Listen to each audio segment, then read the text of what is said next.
What's up, YouTube? Welcome back to my crypto journey. My name is Rodney, and Kwon finally breaks his silence on Twitter and gives us his full, well-thought-out revival plan for Terra, the Terra ecosystem. Now, he's saying that Terra is more than just UST, and these are the steps he wants to take moving forward. Now, the price of Luna, and this is wrapped Luna, it's all similar, is starting to pump quite a bit off of this news, which is awesome because a lot of people actually bought the dip. Of course, this is a huge gamble. Tread carefully. You know, when it comes to aping into Luna, you don't know where this is going to be. I mean, last week it was worth $113, or excuse me, like $80, but at the all-time high it was worth around that much. And now it's worth, you know, it looks like a shitcoin, right? So be careful when aping into this project. And then we'll touch on what CZ said of Binance and Vitalik of Ethereum said. But first, let's read this proposal. So Kwon says that Terra is more than just UST. He says, it has been inspiring to partake in the dynamic discourse regarding the best next steps for Terra.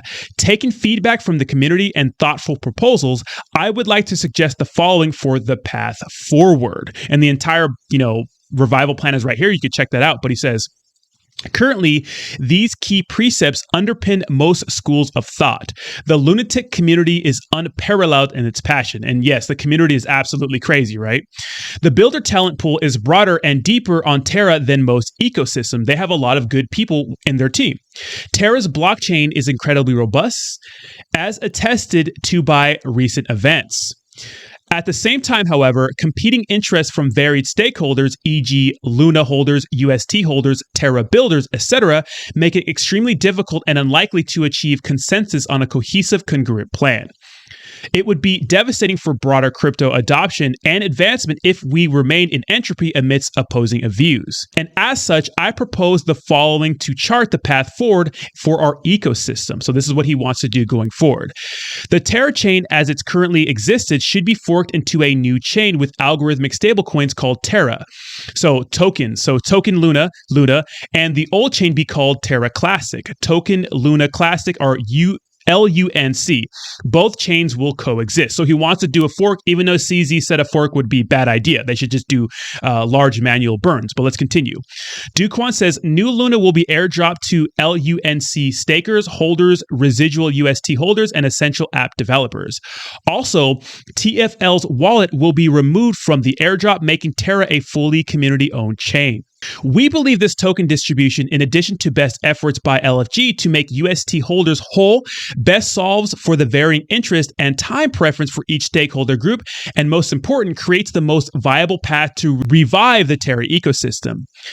Terra 2.0 is focused on developers. Developers will get an immediate emergency allocation of Terra tokens to fund Runway, as well as proof of tokens earmarked to align the interest of a base layer with its builders. So this is the call to action. We encourage Terra developers to signal support and commit to build on the fork on public channels ASAP. TFL will be initiating a governance proposal on the network fork in the next few hours. If the proposal passes, then it will coordinate the fork with validators next Friday.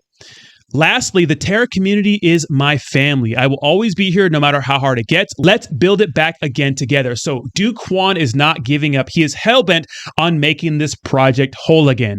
What will happen? There's a lot of positive price action coming off of this news, which is a good thing. Now it's up 10%. This thing was down like 60% the last 24 hours. So that's good news for people who were able to buy at the bottom. So what about the existing UST holders, right, who got wrecked because of this?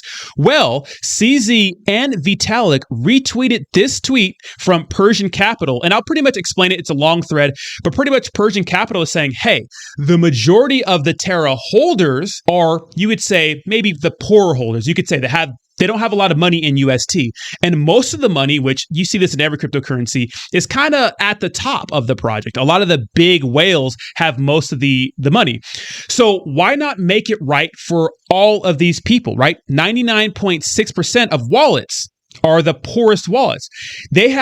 Terra has enough reserves to reimburse all of those people. Why not do that? That is going to make your community so strong and restore some faith if you can help most people in this project. So let me know what you think in the comments down below. What do you think of this news? The price is going crazy right now. It's starting to pump. A lot of people are going to take profits. A lot of people are going to trade this thing. Be careful when you ape into Luna. This could be a trap, guys. Always tread carefully. when aping into projects like this. It's very, very volatile. But what do you think of this proposal? What do you think of the tweet by Persian Capital and the retweet from CZ and Vitalik? To me, this is all very interesting. I think they should make it right for those holders. But of course, that is just my humble opinion. So let me know what you think in the comments down below. Thank you so much for watching, and I'll talk to you soon. Peace.